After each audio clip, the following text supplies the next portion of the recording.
제가 작년 10월경부터 이제 새벽 기도에 와서 한 5시 전후에 제가 오는데, 이제 5시 반에 시작하기 전에 이렇게 늘 이렇게 이제 그 책들을 읽는데, 지난 10월 정도부터는 정원 목사님의 생명의 원리라는 책을 읽었습니다.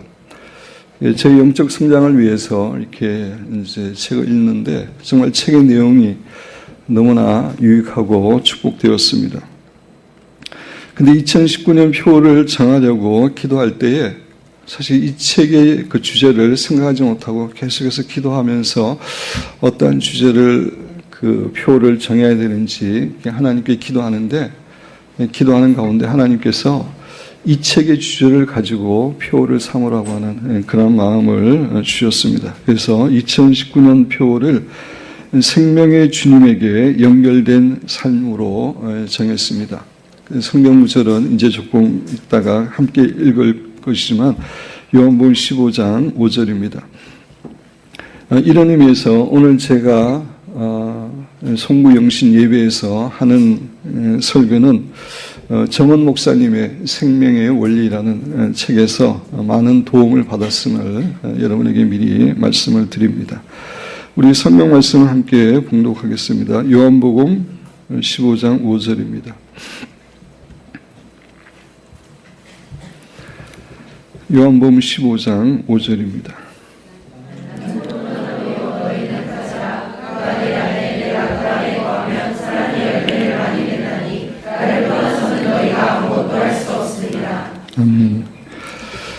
우리가 하나님과 올바른 관계를 맺고 하나님의 축복을 누리는 삶을 살기 위해서는 하나님께서 우리 인간을 어떤 존재로 창조하시는지 잘 알고 있어야 됩니다. 우리가 우리의 정체성에 대해서 바로 알고 있을 때 우리는 하나님과 올바른 관계를 가지는 가운데 하나님께서 우리를 위해서 예비하신 축복을 누릴 수 있기 때문입니다. 성경 말씀은 우리 인간이 철저하게 하나님을 의존해야 하는 존재로 창조되었음을 교훈해 줍니다.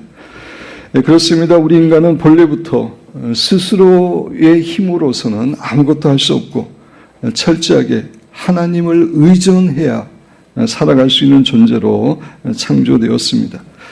여러분 교재 창세기 2장 7절 말씀을 함께 봉독하겠습니다. 여호와 하나님이 땅의 흙으로 사람을 지으시고 창세기 2장 7절 이 말씀이 설명하고 있는 것처럼 하나님께서는 흙으로 우리 인간의 외적인 형태, 즉 육체를 빚으셨습니다. 그러나 그때 우리 인간의 육체에는 생명이 없었고 죽은 상태였습니다. 그런데 하나님께서 아담의 코를 통해서 그 육체에 하나님의 생기를 불어넣자 사람이 생명을 가진 존재가 되었습니다. 이렇게 인간은 처음부터 하나님의 생명이 없이는 죽어있는 그러한 상태로 창조되었습니다. 인간은 철저하게 하나님을 의존해야 되고 하나님으로부터 생명을 받아야만 살 수 있는 불완전한 존재로 지음을 받은 것입니다. 물론 하나님께서는 처음부터 스스로 생명을 갖고 계시고 독립적이시고 완전한 분으로 존재하십니다. 하나님은 하나님이시기 때문입니다. 그러나 우리 인간은 피조물로서 스스로에게는 생명이 없고 하나님으로부터 생명을 받아야만 살아갈 수 있는 전적으로 하나님을 의존하는 존재로 창조된 것입니다. 이것이 우리 인간의 정체성 가운데 중요한 부분입니다. 우리는 한순간도 이 사실을 잊어서는 안 됩니다. 이런 의미에서 우리 인간은 그릇과 같은 존재로 창조되었습니다. 그릇은 그 자체로 의미가 없고 그 그릇에 뭔가를 담을 때 의미가 있습니다. 그렇습니다. 우리는 하나님의 생명과 은혜와 축복을 받을 때만이 의미 있게 살아갈 수 있는 존재입니다. 여러분 교재 고린도후서 4장 7절 우리 같이 한번 읽어보겠습니다. 우리가 이 보배를 질그릇에 가졌으니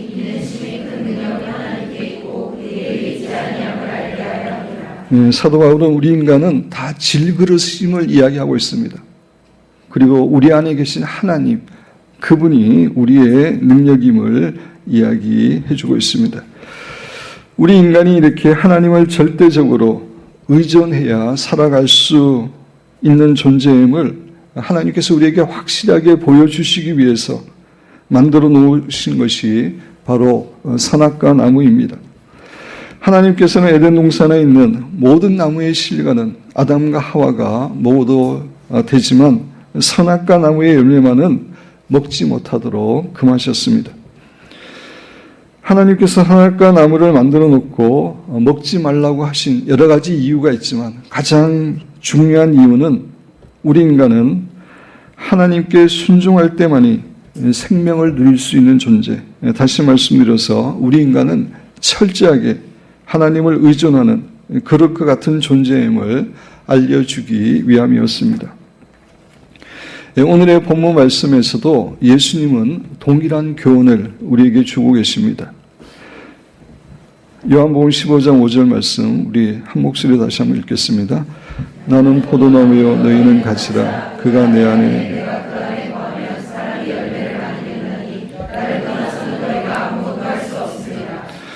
예수님께서는 자신은 포도나무요 우리는 가지라고 분명하게 말씀하고 계십니다. 가지라고 하는 것은 스스로 생명을 갖고 있지 못합니다. 가지는 나무로부터 오는 생명을 담는 그릇과 같은 것이기 때문에 나무로부터 생명을 공급받아야지만이 살 수 있고 그 결과 열매를 맺을 수 있습니다. 예수님은 우리 인간이 철저하게 예수님께 붙어 있을 때만이 살 수 있고 열매를 맺을 수 있는 존재임을 교훈하고 계시는 것입니다. 그런데 여기서 예수님께서 말씀하고 계시는 열매는 그냥 열매가 아니라 생명의 열매입니다. 그냥 열매와 생명의 열매는 전혀 다릅니다. 예수님과 복음을 모르는 사람들 중에서도 삶이 향기롭게 보이는 사람들이 있습니다. 선하게 사는 것처럼 보이는 사람들이 있습니다. 그렇지만 그들이 맺는 것은 생명의 열매가 아니라 그냥 열매입니다. 거기에는 하나님의 생명의 충만함이 없습니다. 그것은 사람을 살리지 못합니다. 그것은 아름답게 보이지만 그 안에 사망의 요소가 있고 어둠이 있고 자기의 의가 있습니다. 자기 만족을 일으키며 하나님에 대한 갈망을 일으키지 않습니다. 사람이 높아지고 사람이 우상이 됩니다. 이 일반적인 열매의 근원은 사람입니다. 결코 하나님께로부터 오는 것이 아닙니다. 어떤 의미에서 일반적인 열매를 맺는 삶은 윤리, 도덕적인 삶과 같은 것입니다. 윤리와 도덕 그 자체는 나쁜 것은 아니지만 그것은 생명에 속한 것이 아닙니다. 윤리, 도덕으로 구원받을 수 있는 사람은 아무도 없습니다. 윤리, 도덕으로 속과 끝이 완전히 변화받을 수도 불가능합니다. 그런데 생명의 열매는 그냥 열매와는 전혀 다른 것입니다. 이것의 근원은 사람이 아니라 예수님입니다. 생명의 열매는 그리스도를 통과한 것이고 생명의 그리스도와의 연결로부터 나오는 열매입니다. 생명의 열매가 나타나는 곳에서는 결코 사람이 높임을 받지 않고 오직 하나님만이 높임을 받으시고 하나님의 은총과 영광이 나타나며 자신이 하나님의 생명을 누리게 될 뿐만 아니라 또 다른 사람의 영혼도 살게 하는 역사가 일어나게 됩니다. 이렇게 그냥 열매와 생명의 열매는 겉으로 보기에는 비슷해 보이지만 전혀 다른 것입니다. 그것은 생명이 있느냐 없느냐 차이입니다. 조화와 생화의 차이와도 비슷합니다. 그냥 열매는 아름다워 보이지만 사실은 조화처럼 생명이 없고 죽은 것입니다. 오직 생명의 열매만이 자신과 다른 사람들에게 생명을 줄 수 있고 사람들을 근본적으로 변화시킬 수 있습니다. 예수님께서 우리에게 맺기를 원하는 열매는 생명의 열매이지 그냥 열매가 아닙니다. 우리는 생명의 열매를 꼭 맺어야 됩니다. 우리가 생명의 열매를 맺으면 좋고 맺지 않아도 괜찮은 것이 아닙니다. 예수님께서는 생명의 열매를 맺지 않는 가지는 하나님께서 찍어 불에 던지신다고 말씀하고 계십니다. 여러분 교재 마태복음 7장 19절 20절 제가 읽으면서 설명드립니다.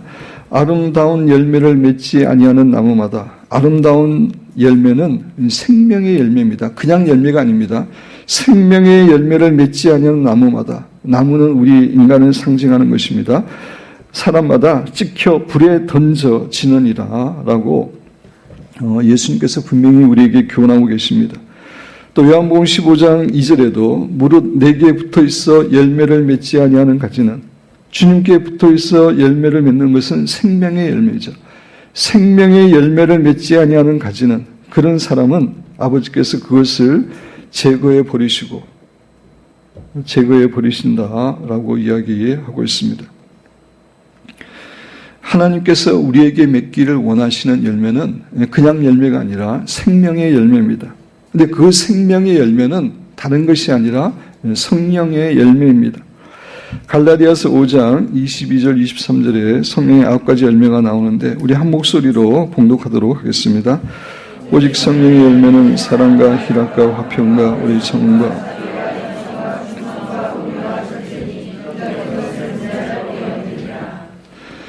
하나님께서는 우리들이 예수 그리스도의 인격을 닮아가고 거룩하신 하나님을 닮아가도록 우리를 부르셨습니다. 그런데 성령의 열매가 바로 예수님의 인격이고 하나님의 성품이고 하나님의 거룩하심입니다. 따라서 이 성령의 열매는 예수님의 인격을 닮아가고 거룩한 하나님을 닮아가게 하는 생명의 열매입니다. 어떤 성도들에게는 성령의 9가지 열매 가운데 사랑이 더 많이 나타날 것입니다. 어떤 성도들에게는 기쁨이 더 많이 나타날 것입니다. 어떤 성도들에게는 양선이, 어떤 성도들에게는 인내가, 어떤 성도들에게는 충성이 더 나타날 것입니다. 그렇지만 어떠한 특성이 나타나든 예수님의 사람에게서는 예수님의 인격과 향기가 나타나게 될 것입니다. 이것이 성령의 열매이고 우리 신자가 맺어야 될 생명의 열매입니다. 그런데 문제는 많은 신자들이 어떻게 생명의 예수님에게 연결되어 사는지에 대해서 모르는 채 신앙생활을 하고 있다는 것입니다. 생명의 열매는 생명 대신 예수님께 붙어 있을 때만이 맺을 수 있는 건데 사실 많은 크리스찬들이 생명의 예수님과 연결되어 사는 법을 모르고 있습니다. 그래서 많은 신자들이 첫째로 자신의 힘과 노력으로 열매를 맺으려고 합니다. 바리새인과 서기관들이 자신들의 힘과 노력으로 하나님의 말씀을 지키기 위해서 애쓰고 노력했던 것처럼 많은 신자들이 자신의 힘과 노력으로 여러 가지 종교적인 행위를 하면서 하나님의 말씀대로 살아보려고 애를 씁니다. 그렇지만 이런 신자들은 자주 실패하고 좌절을 경험합니다. 은혜를 받고 기뻐서 말씀대로 살기를 원하지만 결단한 지 며칠 되지 않아 넘어지고 죄를 짓고 실패합니다. 결코 죄와 사망을 이기지 못하고 늘 죄에 넘어지고 승리를 누리지 못합니다. 그러면서 이들은 신앙생활은 원래 그렇게 어려운 거라고, 힘든 것이라고 생각합니다. 왜 신자들은 이렇게 늘 실패하고 생명의 열매를 맺는 삶을 살고 있지 못하는 것입니까? 그것은 다른 것이 아니라 생명의 근원이신 예수님께 붙어 있지 않고 자신의 힘과 노력으로 신앙생활을 하려고 하고 있기 때문입니다. 여러분 교재 로마서 8장 1절 2절 내용을 생각하면서 우리 같이 한번 읽어보겠습니다. 그러므로 이제 그리스도의 선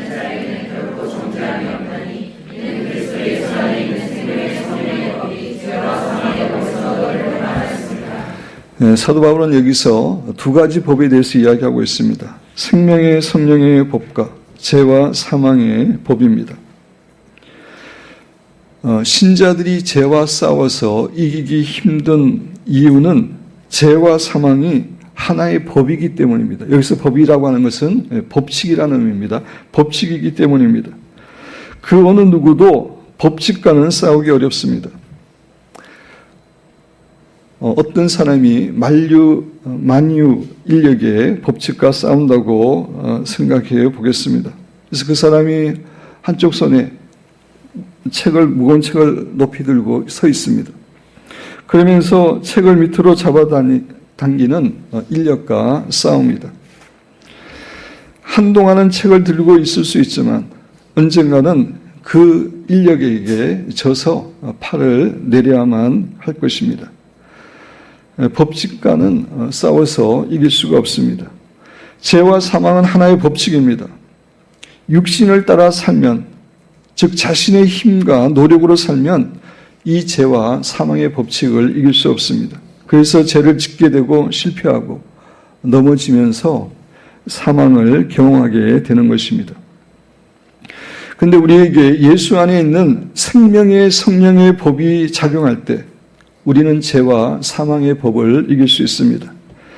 예를 들어서 비행기의 경우는 양력의 법칙이, 비행기를 뜨게 하는 양력의 법칙이 강하게 작용하기 때문에 그 양력의 법칙이 비행기가 만유인력의 법칙을 이기고 공중에 날 수 있도록 하는 것입니다.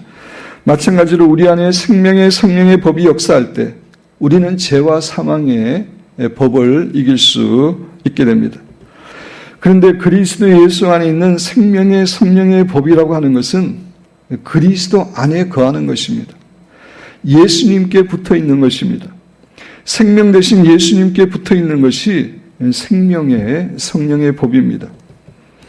가지가 나무에 붙어 생명을 공급받는 것처럼 우리가 생명 대신 예수님께 붙어 있으면 죄와 사망을 이기고 생명의 열매를 맺게 되는 것입니다. 오늘의 본문 말씀 요한복음 15장 5절에 보면 나는 포도나무여 너희는 가지라. 그가 내 안에 내가 그 안에 거하며 그 사람이 주님 안에 거하고 주님이 그 사람 안에 거한다는 것은 붙어 있는 것을 이야기해요. 연결되어 있는 것을 의미합니다. 교제하는 것을 의미합니다. 그렇게 할 때 사람이 많이 열매를 맺을 수 있음을 우리에게 교훈해 주고 있습니다. 그렇습니다. 가지가 열매를 맺기 위해서는 어떤 노력을 해야 되는 것이 아닙니다. 그냥 나무에 연결되어 있으면 자연스럽게 열매를 맺게 됩니다. 유일한 생명의 근원은 오직 예수님입니다. 우리가 예수님께 붙어 있을 때 우리는 생명의 열매를 저절로 맺게 됩니다. 지혜도 빛도 생명도 사랑도 예수님과 연결되어 있으면 예수님으로부터 오는 것입니다. 그러나 가지가 나무에 연결되지 않는 상태에서는 자기의 힘과 노력으로 아무리 애를 쓰고 노력해도 열매를 맺을 수 없는 것입니다. 둘째로 예수님의 생명과 연결되는 삶을 모르는 신자들은 생명의 열매가 아닌 그냥 열매를 추구하면서 신앙생활을 합니다.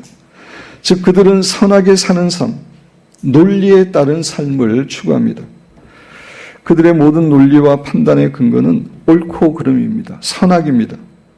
어떤 사람을 비판할 때도 그가 옳지 않으면 틀렸다고 말합니다. 그러나 이러한 삶은 결코 생명의 열매를 맺을 수 있는 삶이 아닙니다. 여러분 부부싸움을 하는 사람들을 생각해 보시기 바랍니다. 각자의 말을 들어보면 논리적으로 논리는 맞습니다. 아내도 맞는 말을 하고 남편도 맞는 말을 합니다. 자기들의 입장에서 논리적으로 맞는 말을 합니다. 그런데 그들의 말은 옳지만 그 맞는 말들이 오고 가는데 기쁨과 평강이 없습니다. 오히려 대화가 계속될수록 화가 나고 서로 간에 간격이 커질 뿐입니다. 논리에 따른 삶, 선하게 사는 삶은 결코 생명의 열매를 가져다 주지 못합니다. 생명의 근원이신 예수님과 연결되어 있지 않은 채 자신의 지혜와 힘으로 여러 가지 종교적인 행위들을 하면서 신앙생활을 하려고 하거나 아니면 자신의 지혜와 힘으로 선하게 사는 삶, 논리에 따른 삶을 살려고 하는 사람들은 진정한 생명의 열매를 누리지 못합니다. 생명의 근원이신 예수님과 연결되어 있지 않은 채 신앙생활하는 신자들은 다음과 같은 특징이 있습니다. 그들은 마음이 항상 불안하고 쫓깁니다. 그것은 어린아이가 어른의 보호를 받지 못하고 혼자서 길을 잃어버린 상태와 같습니다. 생명의 근원이신 예수님과 연결되어 있지 않는 신자들의 마음속에는 늘 불안이 있을 수밖에 없습니다. 그리고 그들의 삶에는 항상 불만족이 있습니다. 생명의 예수님과 연결되어 있지 않기 때문에 속이 허전하고 채워지지 않으므로 무언가에 빠지게 되고 중독이 되기 쉽습니다. 음식을 지나치게 탐하는 탐심의 문제에 빠진다든지 여러 가지 중독에 게임 중독, 컴퓨터 중독, 심지어 연애 중독, 사람 중독에 이르기까지 무엇에든지 빠집니다. 평생을 자기를 채워줄 대상을 찾으며 방황하게 됩니다. 그러나 근원과 단절된 사람은 결코 어디서도 만족을 누릴 수 없습니다. 그리고 그들에게는 항상 분리가 있습니다. 하나님과만 분리된 것이 아니라 다른 사람들과도 분리되어 있습니다. 그래서 서로 연합하지 못하고 서로에 대한 경쟁과 시기와 질투가 있습니다. 이들은 다른 이들보다 뛰어나고 싶고 또 낮게 보이려는 속성을 가집니다. 그러므로 자신이 얼마나 지혜로운지, 재능이 있는지, 얼마나 옳은지를 항상 드러냅니다. 그러므로 이런 사람들이 많을수록 결국 공동체가 파괴되고 피곤해집니다. 그리고 이들은 자기를 높이는 것을 좋아할 뿐만 아니라 자기 속성에 맞거나 기질에 맞는 사람을 지나치게 높이고 우상시하는 경향이 있습니다.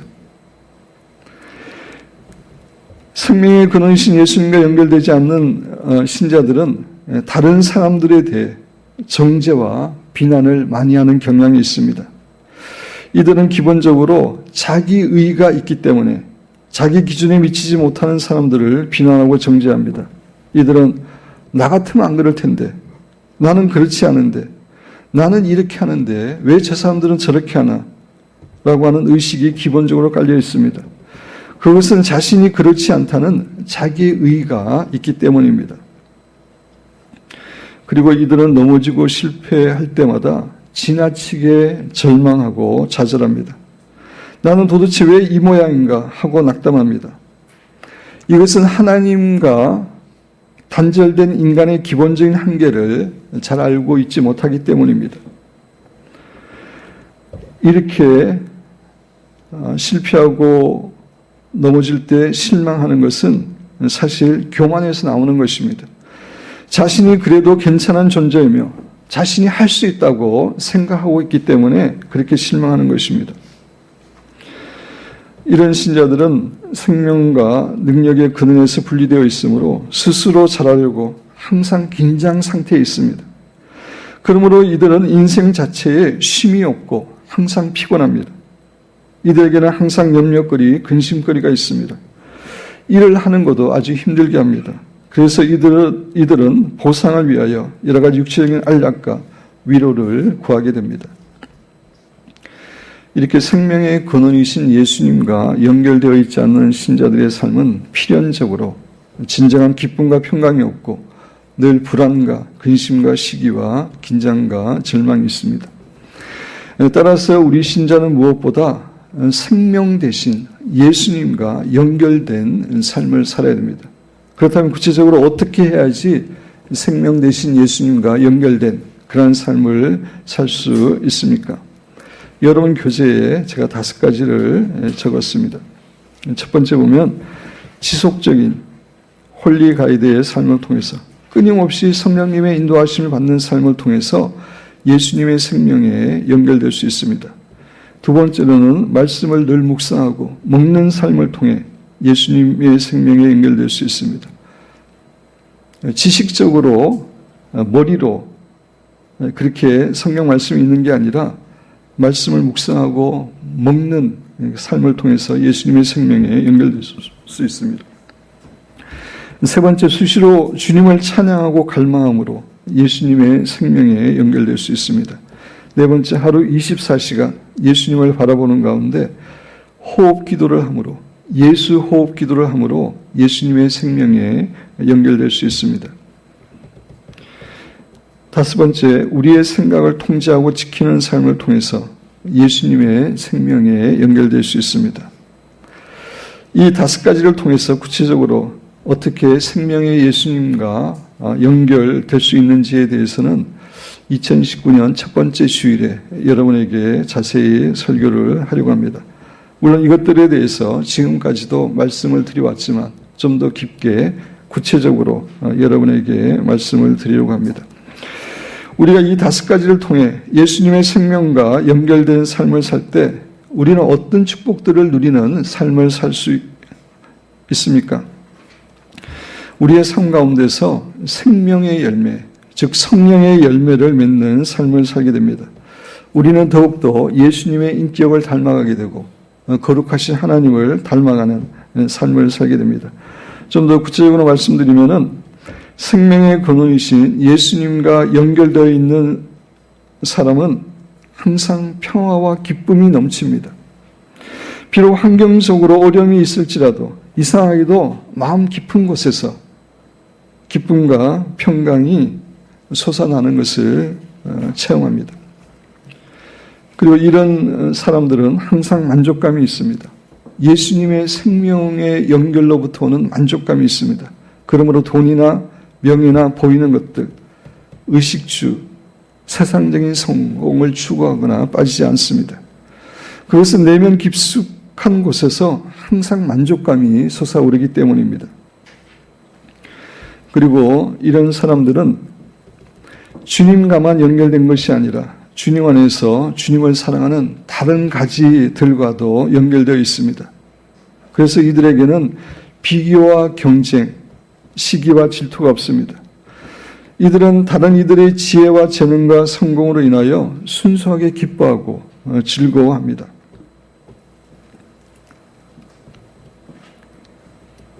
그리고 이런 사람들은 모든 것이 예수님의 은혜와 축복임을 알고 있기 때문에 자기에게 있는 모든 것이 예수님께로부터 온 것임을 알고 있기 때문에 오직 예수님을 드러내고 높이는 것을 원하며 자기를 드러내는 것을 싫어합니다.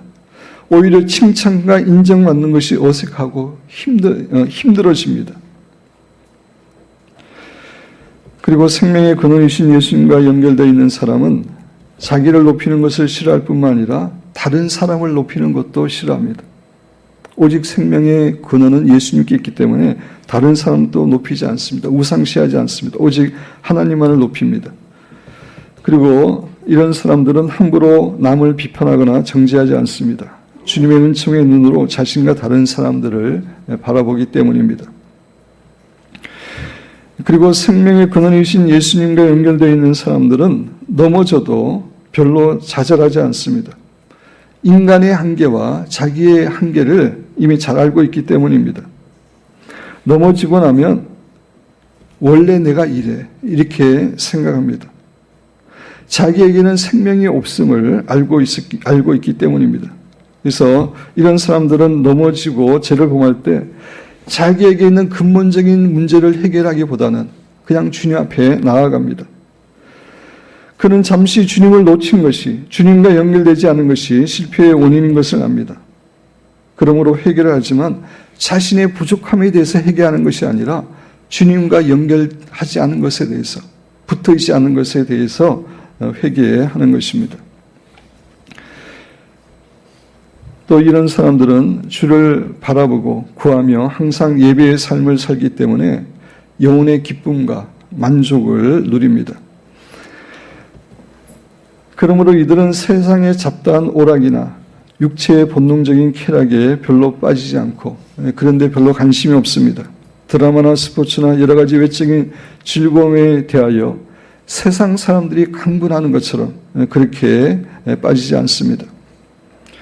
이렇게 생명의 근원이신 예수님과 연결되어 있는 사람의 삶에는 아름다운 열매가 충만하고 자신도 하나님의 생명을 누릴 뿐만 아니라 다른 사람에게도 하나님의 생명이 흘러가게 하는 그러한 삶을 살게 됩니다.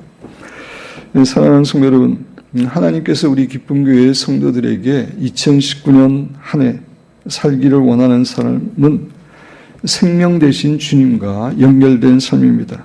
조금 전에 여러분에게 자세히 설명드린 것처럼 가장 축복되고 아름다운 그러한 삶을, 성도의 삶을 2019년에 살기를 원하십니다.